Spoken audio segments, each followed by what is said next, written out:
Welcome to Our Energy Matters with Anthony Manna and Dena Marie. Aloha. Aloha to you too. And I want to say Haliang Bai, which I would say greetings to our Malaysian listeners and viewers for episode number 67. What does that mean? It means that we spend time sharing our lives through Dena Marie's book with that delicious looking cover. And we talk about what we discover, and I talk about what I discover as I make my way through her book each time. And so then I come up with a piece of writing. And it all began 2 years ago when Dena Marie had me as a guest on her show, Lift Your Spirits, her radio show. And I talked about Loukas in the Game of Chance, which is a book for, I guess, I don't know, 8 to 12, not years old. And Dena Marie said such wonderful things about the symbolism in the book. I mean, there's a dancing, talking snake that she interpreted so beautifully. And so I thought, now, who is this lady? You know, I want to get to know her. And so I found out that she had a book called Our Energy Matters, The Art of Crystal Reading, Learn How to Manifest Your Heartfelt Intentions. And I thought, crystal reading, now what the heck is that? Well, it opened the door and I hope she's going to talk about that a little bit, because one of the things that I bring up in my writing today is something about her own reading about herself. So the title today is Wise Words Empower, and it's revisited because we've done this several times, but I really, really, really, really like it because we dialogue and we discover, as I say here, seekers inspired to listen to wise words that are signs from spirit guides, enlightening them to find curative energy and manifestations of healing, hope, and redemptive freedom. Amen. So I say, do you, to people listening and watching, do you ever lose your sense of direction as you make your way through your divinely endowed life journey? Well, are you ready for my own personal disclosure? I do. That is, I admit to failing to follow my spiritual compass. What actions do I take when I find myself aimlessly wandering along my life's pathway, impoverished by fear, perhaps, or feeling that I'm caught in a web of self-doubt, despondency? I told you that word would come up, or a lack of compassion for myself and all those others that fill my lifescape, or that I've lost my trust in the divinely inspired wisdom of my own empowered mind, soul, and spirit. And it's like my background was into a lot of humility, and you shouldn't talk about yourself of your own empowered mind, soul, and spirit. That's not humility. Oh, I think that's crazy. I think, of course it is. Once I find myself diminished by rancid beliefs that hinder my soul search and burden loving relationships with disregard, mindlessness, and the darkness of stifled happiness, I work at setting my heartfelt intentions, there we go, from your title, on awakening my destitute spirit to the energies of a vital life force by reflecting on the profound awareness of living a blessed and fulfilled life. Tough questions. Who am I? What do I most desire? And see, this is your book. And I think you probably know that right away. I mean, that's all over your book, you know. What are my most cherished heartfelt intentions? What am I after in my life? And I think that what's so beautiful about your book is that you have the stories of people coming to you for healing, and they are lost in the way that I'm describing myself here. So a truly significant and illuminating wellspring of transcendent wisdom for reigniting a kinship with my inner self is the translucent spark energy guidance crystallized into mystical teachings, joyful maxims, cheerful musings, and edifying meditations. I have been finding, I should say, in my old age awareness, in life-sustaining wise words, I call them gloried quotations, conjuring soul-light prescriptions and spirit-light sentiments and healing stories in Dena Marie's trustworthy and enchanting celestial arts book, Our Energy Matters, The Art of Crystal Reading, How to Manifest Your Heartfelt Intentions. And similarly, in other manuals like her book, sanctioned by glimmering miracles of sacred teachings from enlightened and gracious thinkers and writers who, like Dena Marie, speak from their ordained practices of spiritual healing. Not only ordained, but also, I want to find a word. They're seasoned, but that even brings it down a little bit. You've done it so often, and you've learned so much about yourself in your healing, that it's beautiful. And so now I say, Dena Marie, yes, allow me to repeat a clarion call I sent to you in a previous Our Energy Matters episode. Please put on the mantle of the sanctified role of a skilled celestial mentor. Now, I should get paid for that. And illuminate our listeners and viewers with your responses to wise words from your book and beyond that reveal your passionate belief in drinking from the energy of open-heartedness, touched by joyful mind, to ride the rising tide of enlightened soul search. Let's start with a confession of yours. I know, you're looking at me askance. It's an open-hearted, raw honesty. When you wrote in your book, and I'm going to quote now, before I really loved myself, my readings all pointed to me living in the clouds. What do you say? Yeah, so you're saying yes. All right, so what is that? What does that mean? I think that the most important part about the whole book is there's many, like astrology, there's numerology, there's the chakras, but it helps you paint a picture of you so you can get to know yourself better. And now I understand, as a triple Gemini, that's very chatty, running around, doing things social. If you read anything about a Gemini, they like to be social. They like freedom. They want to do all these things. And so I was really into my higher chakras, which I'd rather be up here in my head than in my body. So I used to run into things, bruises all over my legs and didn't know. I used to lose my keys daily. And sometimes as soon as 3 months later, I'd find them, the ones I lost 3 months before that, somewhere else. But it was just constant running around, and I wasn't grounded. Yeah. And then self-love is your heart chakra. So that's your access to the lower chakras, which is your tree trunk. But if I'm always living in my head and I don't like myself and I'm saying yes when I mean no, and I always say running around with your head chopped off. I hate to say that because the visual is ugly, but that's what it was. And as soon as I realized to ground, how important exercising is, how important it is to love myself so you don't overcommit. Overcommitting, that you're not loving yourself if you're running around doing all the stuff for the church, all the stuff at work, and you're all saying yes to your kids when you really want to say no. So yeah, before I wrote the book, I realized how unbalanced I was.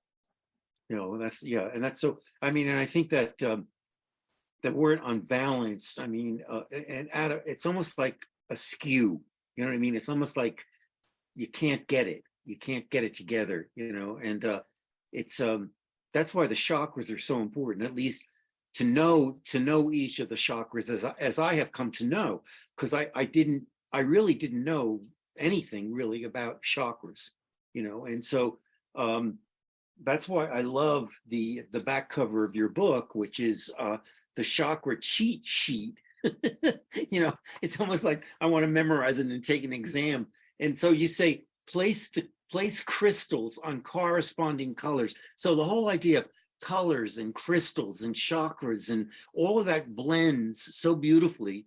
You know, and I think probably we'll do a session soon when we go back over some of these, because to me, they need to be reiterated, you know, and iterated, you know, in different manifestations, because it's just also helpful, you know. So I move now to a spiritual leader by the name of Tara Brach.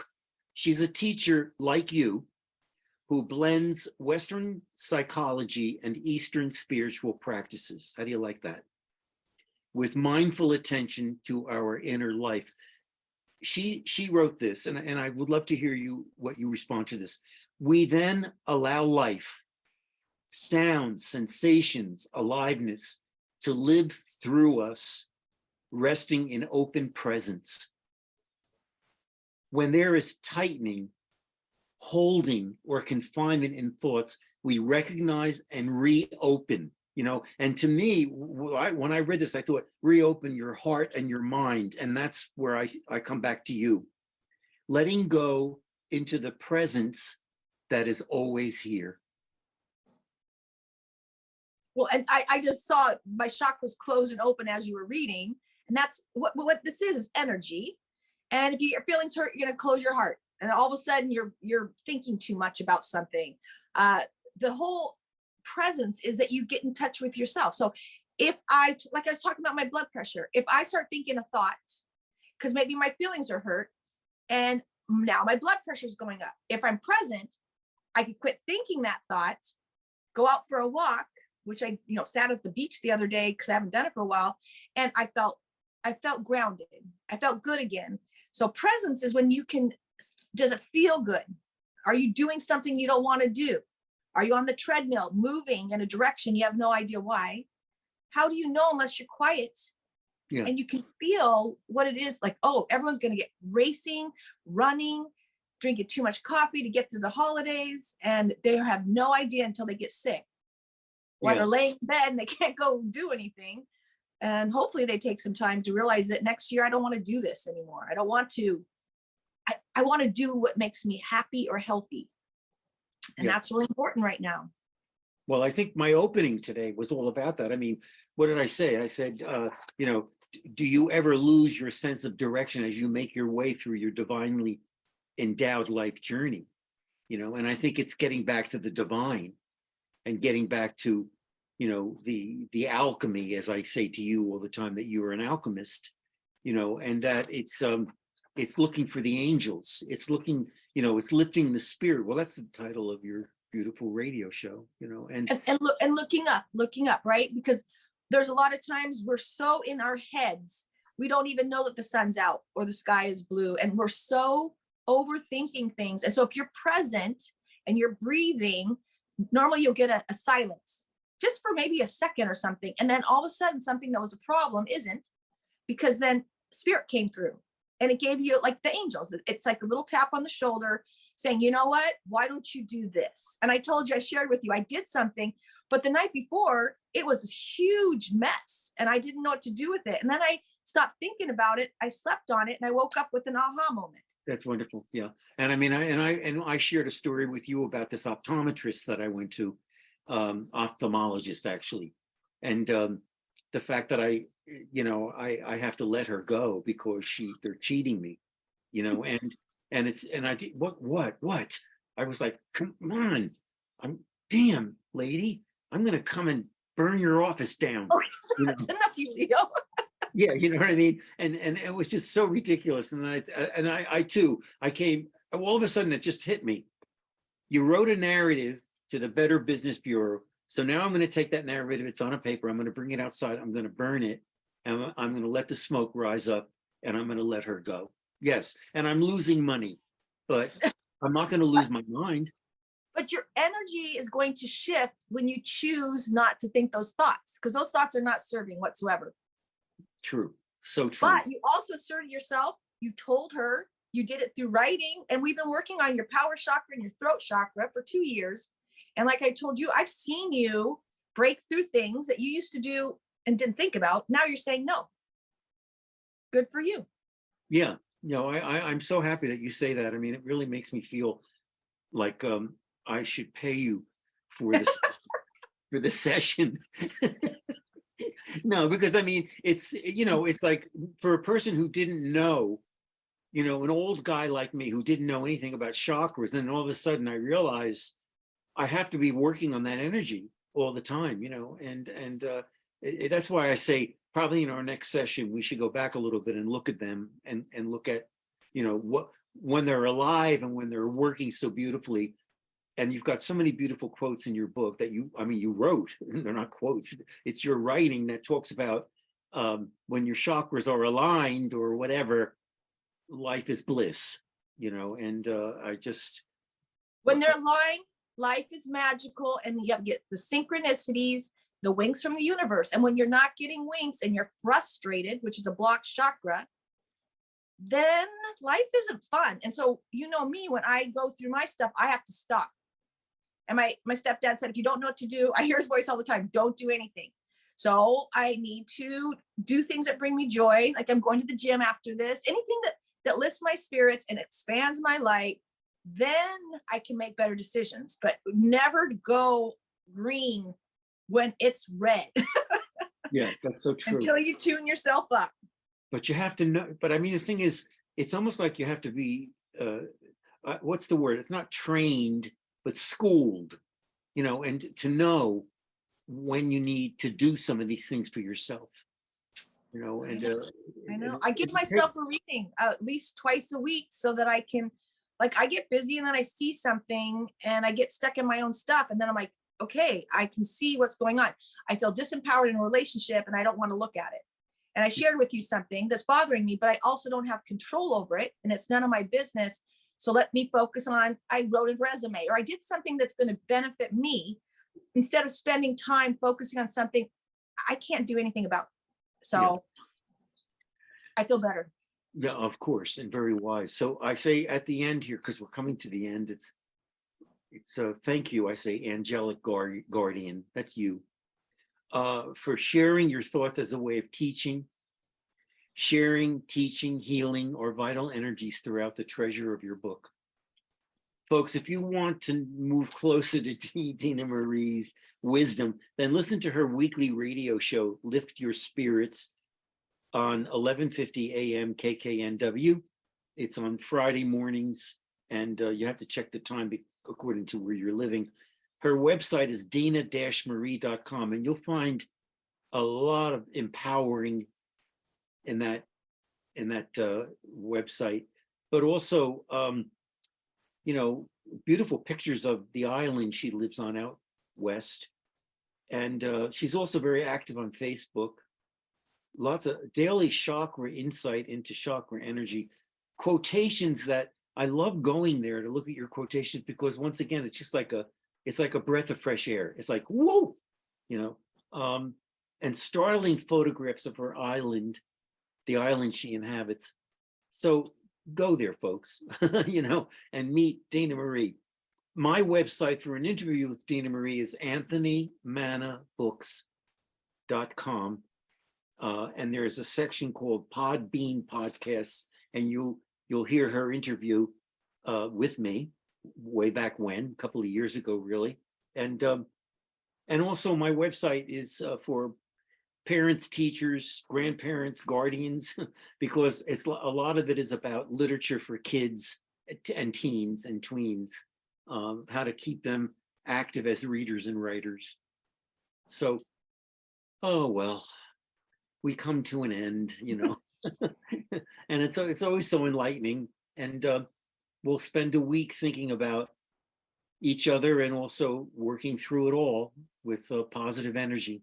So thank you so much. And the prescription this week is to definitely count your blessings. Look at your cup full. I love it. Thank you. So yeah, right, because it's Thanksgiving week too as well. But I mean, yes, the cup is full. Thank you so much. And take good care, everybody. Thank you so much, everybody. Bye-bye. Bye, Anthony. Bye.